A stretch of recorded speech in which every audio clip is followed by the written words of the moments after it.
Mega mega love shoutout sa ating lahat mga Karina. Naway nasa mabuti tayong kalagayan. Lahat na nagmamahal kay Reyna. Lahat na nag-uunawa. At lahat ng nangangarap para kay Reyna. Mga Karina, gusto ko lang linawin sa ating lahat na walang masama ang mangarap.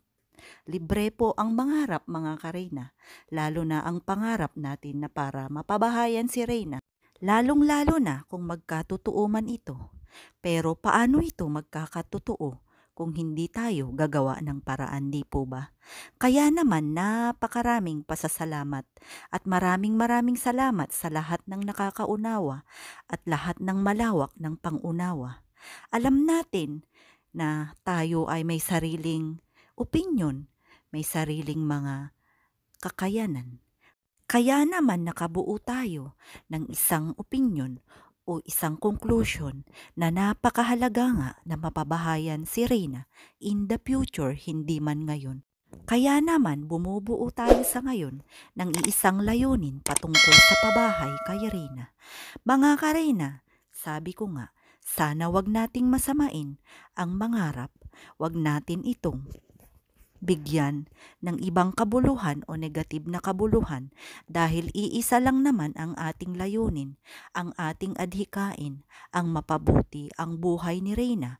Kung meron man nagbibigay ng mga ibang suporta kay Reyna, gustuhin din namin or gustuhin rin ng karamihan na kailangang mapabahayan si Reyna. At hindi po yun mangyayari kung hindi tayo magtulong-tulong. Kaya naman na pag-uusapan natin ang katagang o ang salitang kailangang mapabahayan si Reyna in the future. Mga ka-Reyna, hindi po magagawa ito ng isang tao, ng isang supporter kung hindi magsama-sama ang gustong mapabahayan si Reyna. Wala pong sapilitan, wala pong pangdadamay or wala pong idadamay kung ayaw madamay mga Karina. Tayo lang naman ay talagang sumasaludo sa mga malalaking grupo at sa mga talaga namang nakakabuo ng mga grupo para kay Reyna. Bilang isang individual, layunin din namin at may layunin din kami na talaga namang gusto namin na magkaroon ng pabahay si Reyna. Kung mangyayari man yun, ay nandito lang din kami susuporta sa lahat ng mga solid supporters ni Reyna.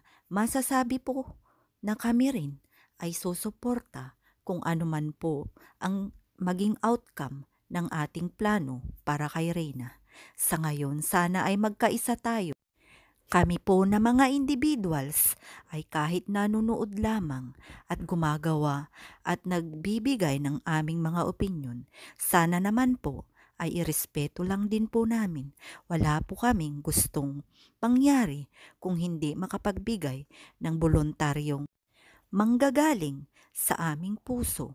Kaya naman mga Kareyna, sana ay maunawaan ng mga karamihan kung ano man po ang ating opinyon at kung ano man po ang ating adhikain sa future ng ating dalaga. Maraming salamat at mabuhay po tayong lahat na nagmamahal kay Reyna.